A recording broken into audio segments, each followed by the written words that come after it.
열왕기상 16장 29절부터 17장 7절 말씀까지 제가 가진 성경으로 구약성경 544페이지 정도 됩니다. 열왕기상 16장 29절부터 17장 7절 말씀까지 찾으신 줄 알고 제가 먼저 봉독하고 여러분이 또 이어서 읽어주시기 바랍니다. 그리고 마지막 절은 함께 합독하도록 하겠습니다. 유다의 아사왕 제38년에 오므리의 아들 아합이 이스라엘의 왕이 되니라. 오므리의 아들 아합이 사마리아에서 22년 동안 이스라엘을 다스리니라. 오므리의 아들 아합이 그의 이전의 모든 사람보다 여호와 보시기에 악을 더욱 행하여 느밧의 아들 여로보암의 죄를 따라 행하는 것을 오히려 가볍게 여기며 시돈 사람의 왕 엣바알의 딸 이세벨을 아내로 삼고 가서 바알을 섬겨 예배하고 사마리아에 건축한 바알을 신전하되 바알을 위하여 제단을 쌓으며 또 아세라상을 만들었으니 그는 그 이전에 이스라엘의 모든 왕보다 심히 이스라엘의 하나님 여호와를 노하시게 하였더라.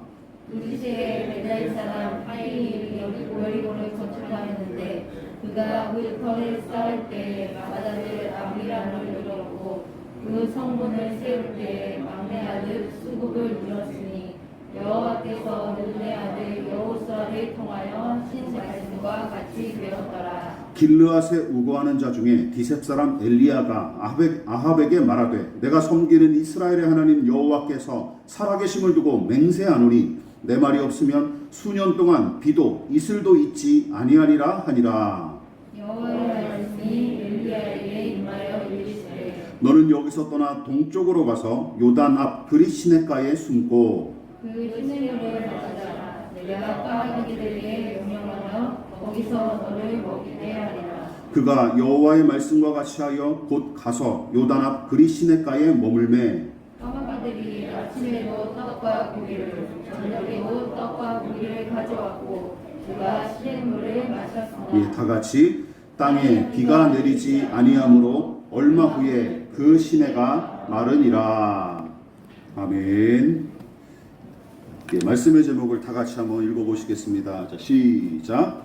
내가 섬기는 이스라엘의 하나님 여호와. 내가 섬기는 이스라엘의 하나님 여호와라는 제목으로 하나님 말씀 전하도록 하겠습니다. 지난 설교에서 언급했다시피 16장 후반부부터는 이 북이스라엘의 가장 악한 왕으로 손꼽히는 아합이라는 사람이 등장하죠. 자, 그렇다면 성경은 그를 왜 가장 악한 왕으로 평가했을까요? 본문은 크게 두 가지로 지적하고 있습니다. 첫 번째는 무엇이냐면 두로 왕의 딸이자 바알과 아세라 신의 열혈 숭배자인 이세벨을 아내로 맞이한 일이 가장 큰 잘못이었습니다. 이미 수차례에 걸쳐 이방인과의 혼인을 금하도록 명령한 왕의 규례를 우리가 살펴봤었는데 아합은 율법의 명령을 대놓고 어긴 채 두로 왕의 딸 이세벨과 혼인했을 뿐만 아니라 두 번째 죄악은 무엇입니까? 이것이죠. 그녀가 섬기는 신인 바알을 숭배하기 위해 사마리아에 신전까지 세웠으며 바알 신의 짝인 아세라도 목상을 만들어 섬기는 짓까지 저지른 것이죠. 물론 앞서 북이스라엘을 다스렸던 다른 왕들도 비슷한 양상을 보였고 심지어 하나님 보시기에 정직했던 남유다의 아사 왕도 우상 숭배를 근절하지 못하는 잘못을 저지르긴 했죠. 그렇지만 아합의 이 우상 숭배 정책은 그들과 비교가 안 될 정도로 심각했던 게 틀림없어요. 더 큰 문제는 이세벨과의 혼인과 적극적인 이 이방신 숭배 정책으로 인해 우상 숭배의 풍조가 북이스라엘 전체의 분위기를 장악하는 결정적인 요인으로 작용한 반면 어땠을까요? 하나님을 섬기는 여호와 하나님을 섬기는 신앙은 완전히 위축되어서 사사기 이후로 최악의 영적인 암흑기를 맞이하게 됩니다. 즉 여호와 하나님을 향한 신앙은 고리타분한 구시대의 유물처럼 취급받으면서 철저히 외면당하는 시대가 되었던 것이죠. 그러나 죄인의 본성에 부합하는 요소로 가득했던 바알과 아세라 숭배는 들불처럼 번져가면서 인기를 구가하게 됩니다. 심지어 이방인들처럼 그들의 신을 섬기는 것이 풍요와 안락을 얻는 가장 확실한 길로 여겨지는 반면 정작 여호와를 섬기고 따르는 것은 얻는 것보다 잃을 게 훨씬 더 많았던 그런 상황이 돼버리는 것이죠. 여러분, 만일 우리가 그런 처지에 놓였다면 과연 우상 숭배를 거부하고 끝까지 믿음을 지킬 수 있었을까요? 이거 장담하기가 어렵습니다. 이처럼 믿음으로 사는 것 자체가 너무나 고달프고 또 불신앙의 장막이 너무나 짙게 드리워졌던 그 시기에 누가 나타납니까? 바로 엘리야가 혜성처럼 나타나서 아합 왕과 정면으로 맞닥뜨리는 것이죠. 오늘 바로 그 이야기입니다. 자, 그렇다면 엘리야는 어떤 사람일까요? 자, 우선 본문은 그를 가리켜서 이렇게 소개합니다. 길르앗에 우거하는 자 중에 디셉 사람 엘리야로 소개합니다. 하지만 우거하다라는 표현은 무슨 뜻이냐면 고향이나 정착지를 가리키는 말이 아니라 잠시 머무는 장소를 가리키는 말이라고 합니다. 그리고 그의 출신지로 언급한 디셉도 정확한 위치는 어디인지 아무도 몰라요. 네, 아무도 몰라요. 그 오래된 도시의 지명인 것 같아요.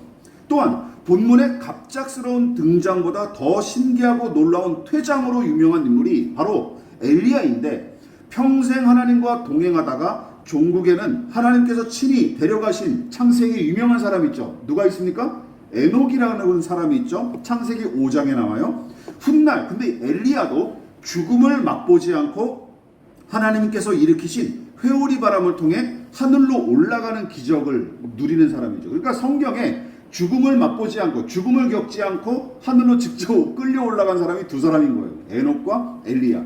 그냥 성경적인 기본 상식으로 알아두세요. 자, 이처럼 엘리야의 이 등장과 퇴장은 물론이고 그의 일생 자체가 매우 신비하고 극적인 까닭에 오래전에는 그를 하나님이 보내신 천사로 생각한 유대인 학자들도 있었습니다. 이 사람은 사람이 아니라 그냥 하나님이 보내신 천사일 거다.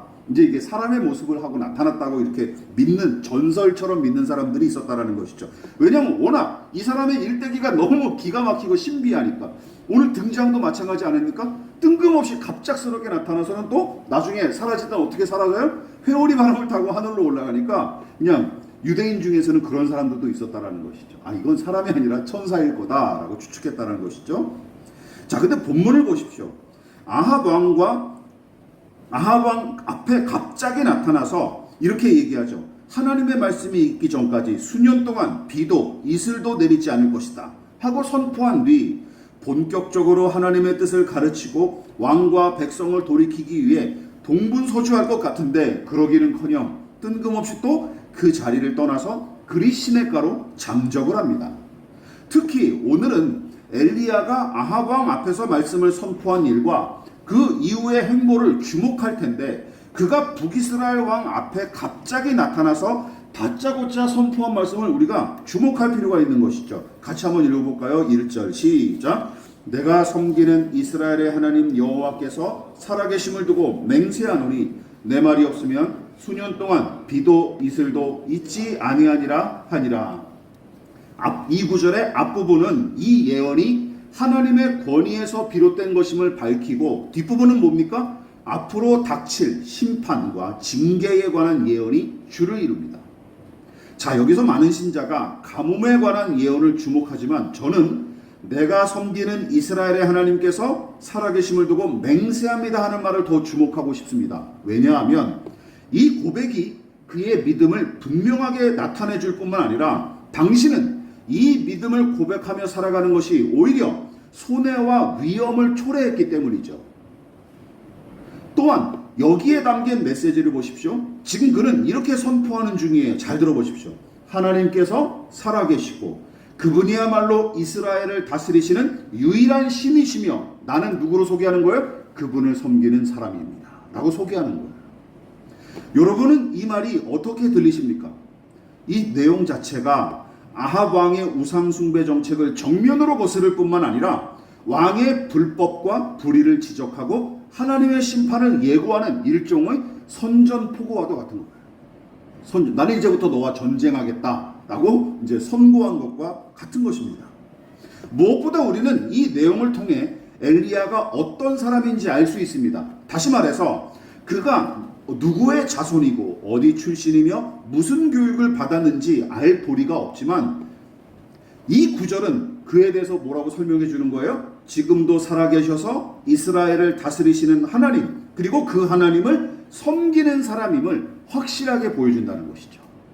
엘리야는 어떤 사람이다? 한마디로 요약할 수 있죠. 하나님을 섬기는 사람. 이 말에 함축적으로 요약이 되어 있다는 거예요.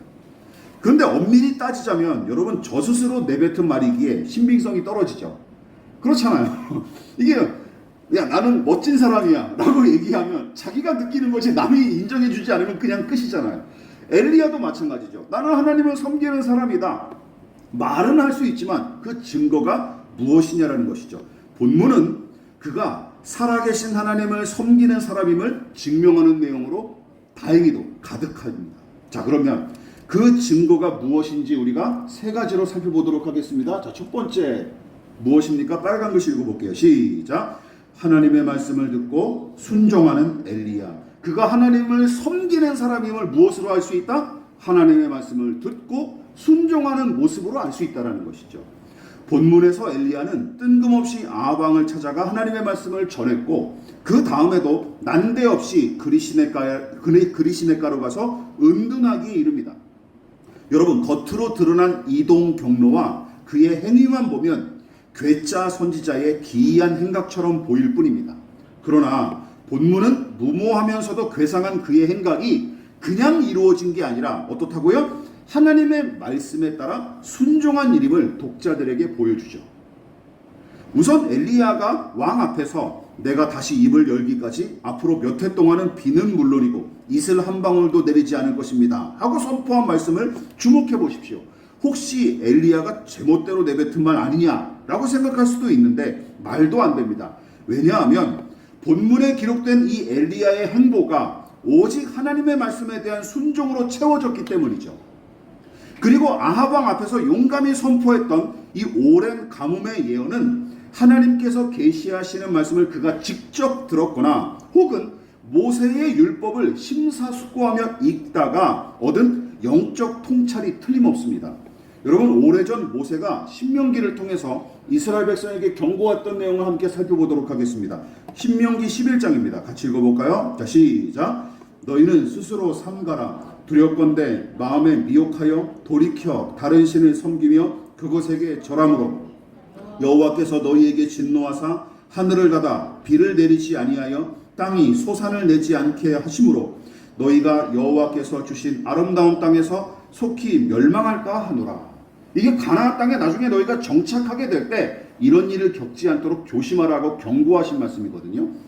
이 백성이 다른 신들을 섬기고 또 섬길 뿐만 아니라 그 저급한 풍조를 따르는 자태가 계속 이어진다면 하나님은 오래 참으시다가 마침내 가뭄과 기근으로 심판하실 것이며 그래도 돌이키지 않으면 은혜로 허락하신 가나안에서도 얼마든지 멸망할 수 있다는 무서운 경고의 말씀입니다.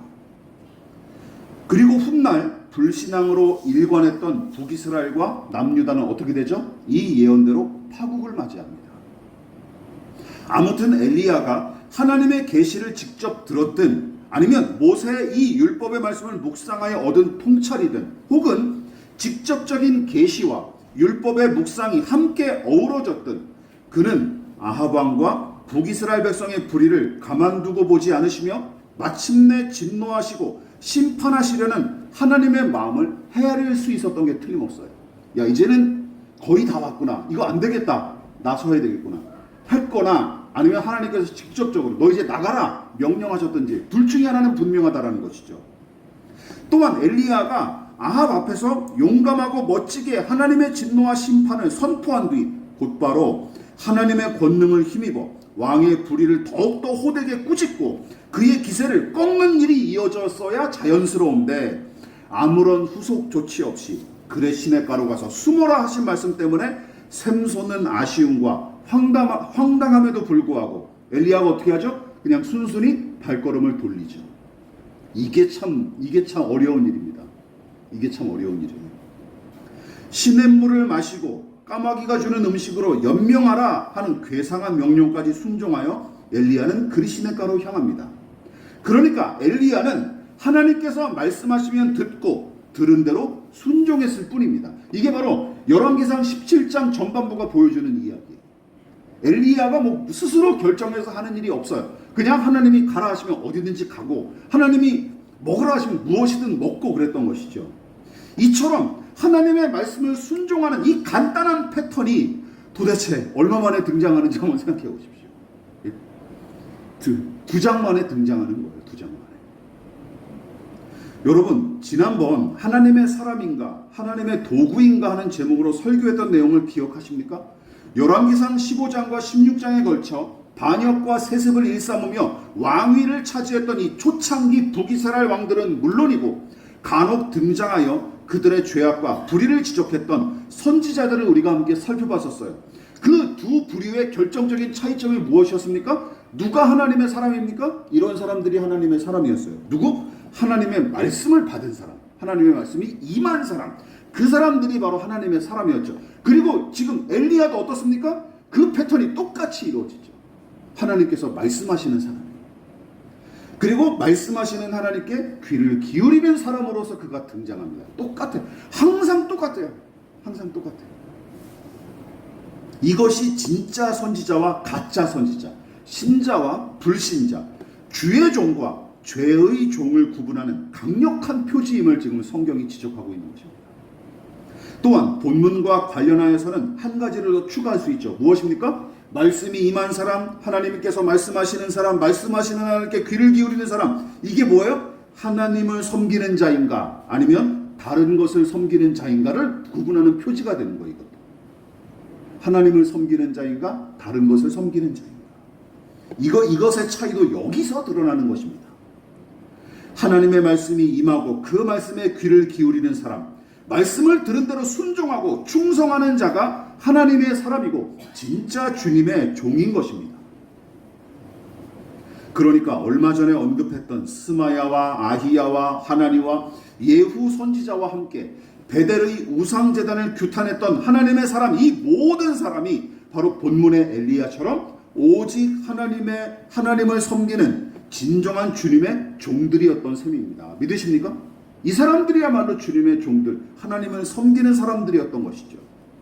무엇보다 종이란 말 자체에 이미 어떤 뜻이 담겨져 있습니까? 주인의 말에 절대 복종하는 사람, 주인을 섬기는 자란 뜻이 담겨 있지 않습니까? 종이라는 말을 뭐하러 씁니까? 그러면 그렇지 않습니까?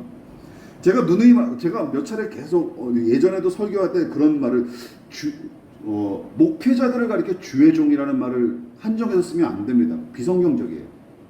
여러분들은 주의 종들 아니에요? 그렇잖아요. 또 지적했었죠. 주의 종님들이래. 종에 왜 님자를 붙입니까? 그 문법 파괴죠. 말도 안 되는. 어떻게 종님이 돼요? 종님이 주인님도 아니고 말이죠. 이건 문법 파괴예요. 그렇게 쓰면 안 되는 거예요. 주의 종이라고 또 말은 하지만 정작은 대통령이나 독재자처럼 대접받는 게 현실이잖아요. 그러면 주의 종이라고 쓰지 말아야죠. 주인의 주인이라고 써야죠. 여러분, 하나님의 종은 하나님의 말씀을 듣는 사람이고 거기서부터 하나님을 향한 섬김이 시작된다고 봐도 과언이 아닙니다. 믿으십니까? 하나님을 섬기시고 싶으십니까? 그럼 우선 해야 될 일이 뭐예요? 말씀에 귀를 기울이는 거예요. 그게 최우선이고 가장 먼저 감당해야 될 사명입니다. 시편의 고백을 함께 살펴볼게요. 읽어보겠습니다. 시작. 나는 주의 종이오니 나를 깨닫게 하사 주의 증거들을 알게 하소서. 이 사람 주의 종답지 않습니까? 자기가 주의 종이면 어떻게 하는 사람? 주님 말씀해 주십시오. 제가 듣겠습니다. 이게 우선이라니까요. 주의 종, 하나님을 섬기는 사람은 주인이 시키는 일만 죽어라 감당하는 짐승이나 노예가 아닙니다. 주의 말씀에 귀를 기울이고 그 뜻을 헤아리는 것, 이것이 하나님을 섬기는 주의 종의 최우선적인 사명이자 가장 근본적인 특권이에요. 본문의 엘리야를 보십시오. 그는 말씀하시는 하나님의 음성을 듣거나 율법의 말씀을 깊이 묵상하다가 하나님의 뜻을 헤아리고 용감히 순종과 충성으로 반응했습니다. 1절부터 우리가 읽지 않은 9절까지 이 짧은 분량에도 말씀하시면 듣고 순종하는 모습이 릴레이 경주처럼 계속 이어져요. 말씀하시면 듣고 엘리야는 순종하는 이 패턴이 연달아 3번씩이나 이 짧은 구절에 등장합니다.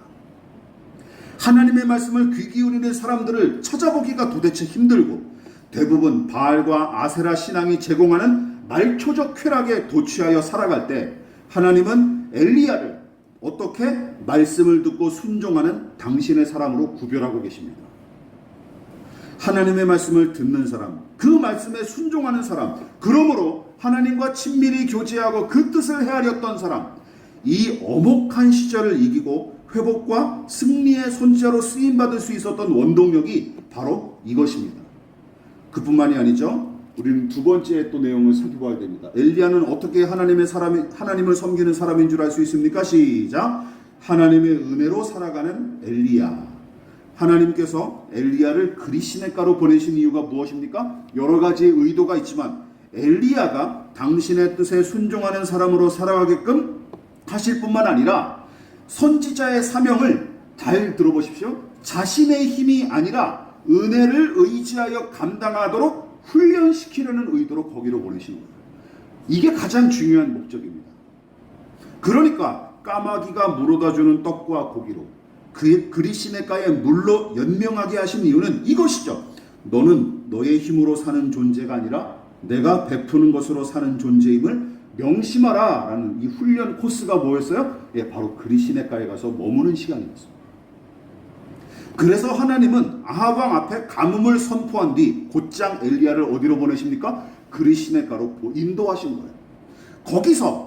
거기가 은혜로 사는 법을 훈련하기에 가장 적절한 장소였기 때문이죠. 이쯤에서 여러분, 죄가 무엇인지 한번 생각해 보십시오. 여러분, 죄가 무엇입니까? 살아계신 하나님과 그 은혜를 인정하거나 의지하지 않는 태도, 이게 죄의 실체죠. 즉 하나님 없이도, 간단하게 얘기하면 하나님 없이도 나는 얼마든지 살 수 있다는 생각과 태도야말로 죄에 사로잡힌 인간의 가장 두드러진 특징입니다. 신자와 불신자를 어떻게 구분할 수 있습니까? 이렇게 물어보세요. 당신 하나님 없이도 살 수 있어? 그럼. 뭐하러 교회 다녀? 뭐하러 예수를 믿어? 이러면 그건 불신자죠. 교회 다니는 사람들도 마찬가지죠. 물론 입으로는 난 예수를 믿고 하나님을 의지한다라고 하지만 그의 삶이 하나님 없어도 넉넉하게 잘 살아가는 사람이에요. 불신자죠. 거듭나지 않은 사람이죠. 물론 믿음으로 거듭난 사람일지라도 여전히 죄의 타성에 이끌리기 쉽고 은혜를 힘입어 살아가는 일이, 누가 처음부터 신앙생활 잘하는 사람이 어디 있습니까? 그렇지 않습니까? 누가 믿음을 믿고 거듭나자마자 믿음으로 훌륭하게 살아가는 사람이 어디 있어요? 미숙하기 마련이죠. 그래서 고난의 연단과 순종의 훈련을 통해 죄를 거스르고 은혜로 사는 법을 우리는 배워야 마땅한 것입니다. 믿으십니까? 이게 훈련해야 되는 거예요. 무엇보다 본문의 그리시네가처럼 제 힘으로 살아가기 어려운 처지가 바로 은혜로 사는 법을 배우기에 딱 알맞습니다. 혹시 많이 힘드십니까? 그럼 그리시네가의 엘리야를 묵상해 보십시오. 많이 위로가 되고 힘이 되실 것입니다. 명심하십시오. 자신의 한계를 직면하는 장소와 그 시간, 그때 그곳에서 은혜를 의지하여 살아가는 법을 배우는 사람, 더 나아가 풍성함과 평안함을 누릴 때도 그것조차 은혜로 얻은 것임을 겸손히 인정할 줄 아는 사람이 누구예요? 그리스도인인 것입니다. 그런 사람이 진짜 그리스도인인 것이죠. 구차하게 빌어먹고 살아가라거나 무의도식하는 삶을 제가 권장하는 것이 아닙니다. 하나님의 은혜가 우리 삶 구석구석까지 미치고 일하는 까닭에 그 은혜를 늘 인정하고 더욱 의지하여 살아가는 것이 가장 중요한 인간의 도리이자 본분이고 가장 큰 복이자 특권임을 명심하자라는 뜻이에요. 아합 왕과 백성은 하나님이 아니라 바알과 아세라상 앞에 은혜를 구걸했습니다. 그지처럼. 하나님의 자녀가 그지가 되어버렸어요. 웃기는 일이죠. 그러나 하나님은 이방신 숭배와 불의가 판을 치는 가운데서도 엘리야를 당신의 은혜로 살아가도록 구별하십니다. 그리고 훈련시키시죠. 저와 여러분들에게도 다 그런 때가 있었고 또 앞으로도 그런 시절을 맞이할 때도 있을지 모르겠습니다. 다시 말해, 너는 아합을 비롯한 세상과 우상에게 구걸하지 말고 내가 주는 것으로 살아라 하신 것이죠. 주인 덕분에 살아가는 존재가 종입니다. 그렇죠? 종은 주인 덕택에 살아가는 거예요.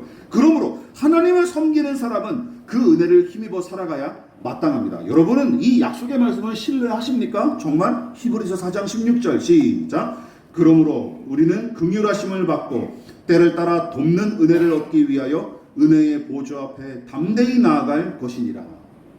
하나님은 때를 따라 돕는 은혜를 약속하셨습니다. 이 약속이 허튼 소리가 아님을 믿고 체험했다면 저와 여러분은 하나님을 섬기는 사람이 분명합니다. 그렇죠? 우리는 지나고 보면 다 느끼지 않습니까? 아, 그렇구나. 결국은 하나님이 일하신 것이었구나. 그 일조차도. 이 믿음을 고백하는 사람이 거듭난 사람이에요. 마지막 한 가지를 더 살펴보도록 하겠습니다. 자, 무엇입니까? 자, 시작. 아합보다 하나님을 더 두려워하는 엘리야. 여러분, 아합 왕과 엘리야의 만남은 간단한 사실 하나를 아주 분명하게 보여줘요. 뭡니까? 엘리야가 아합과 이세벨보다 하나님을 더 두려워한다는 사실이죠. 아합 왕은 저 스스로 하나님이 된 것처럼 거침없이 제멋대로 행했고 그의 정책에 불만을 품었거나 이의를 제기하고 싶었을지라도 그 막강한 권세 앞에 섣부르게 나서는 이들이 아무도 없었습니다. 그런데 아합 왕의 반응 따위 염두에 두지 않고 담대하게 하나님의 뜻을 선포했을 뿐만 아니라 그저 하나님의 말씀만 듣고 복종하는 엘리야를 보십시오. 아합 왕의 말은 귀뚱으로도 안 듣습니다. 그냥 하나님이 명령하시면 그대로 행하죠. 여러분, 물론 아합과 이세벨이 두렵지 않을 수 있겠습니까? 두려웠겠죠. 두려웠지만 하나님을 더 두려워했기에 본문과 같은 일이 가능했던 거예요. 믿으십니까? 여러분 보십시오. 엘리야가 하나님을 더 두려워했다는 사실은 그 이후의 이야기에서도 증명이 돼요. 여러분, 아합과 북이스라엘 향해 무서운 경고를 날린 뒤 곧장 그리시네가로 인도하신 하나님의 명령에도 묵묵히 순종한 것을 생각해 보십시오. 저는 이런 비유가 떠올라요. 부모가 큰 소리로 호통을 치고 위협적인 어조로 꾸중하면 대개의 자녀들은 겁을 먹거나 짜증이 나서 억지로라도 순종을 하죠. 그렇죠? 아이, 됐다. 해주자. 가지고 순종하거나 아니면 겁을 먹고 어쩔 수 없이 하거나 하는 거죠. 그런데 이런 경우 생각해 보세요. 부모가 만만하게 보일 만큼 편하게 대하거나 어이없는 명령을 내뱉어도 어떤 자녀가 존중하고 따라해요. 그러면 남들이 어떻게 볼까요? 와, 쟤는 엄마 아빠가 저런데도 진심으로 존중하고 공경하는구나 라고 생각하겠죠. 그렇죠. 지금 엘리야가 그렇다는 것이죠. 본문의 엘리야는 지금 용의 머리로 시작했다가 뱀의 꼬리로 마친 모양새입니다. 그런 처지에서 하나님의 권능과 권세가 아합 왕보다 크고 강하다는 사실을 믿지 않았다면 엘리야는 심판의 메시지를 아합 왕 앞에서 얼른 취소하고 바짝 자세를 낮춘 뒤에 자비를 구했을 거예요. 싹싹 빌었을 거예요. 죄송합니다. 제가 잘못 내뱉었습니다. 그러나 하나님을 아합보다 더 크고 강하고 높은 분으로 신뢰했기에 어이없고 당혹스러운 이 명령에도 엘리야는 기꺼이 순종할 수 있었던 것입니다. 이처럼 하나님을 경외하는 믿음은 세상과 사람에게 굽실거리지 않을 수 있는 용기와 힘을 믿는 자에게 공급한다라는 것이죠. 세상을 창조하시고 지금도 다스리시는 하나님, 아합과 이세벨보다 비교할 수 없이 크고 강하신 하나님, 엘리야는 그 하나님을 만나고 확신했기 때문에 아합 앞에서도 주눅들지 않고 용감할 수 있었던 것입니다. 예수께서 가르친 말씀을 한번 떠올려 보십시오. 같이 읽어볼까요? 시작. 몸은 죽여도 영혼은 능히 죽이지 못하는 자들을 두려워하지 말고 오직 몸과 영혼을 능히 지옥에 멸하실 수 있는 이를 두려워하라. 능히 지옥에 멸하실 수 있는 이는 누구를 가리킵니까? 이 하나님을 가리키는 것이죠.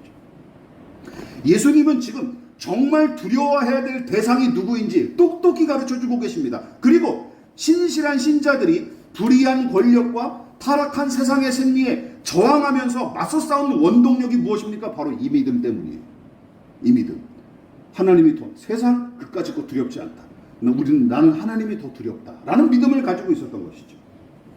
가난, 실패, 따돌림, 이별, 고독, 병듦, 죽음 혹은 귀신을 비롯한 악한 영이 무서우십니까?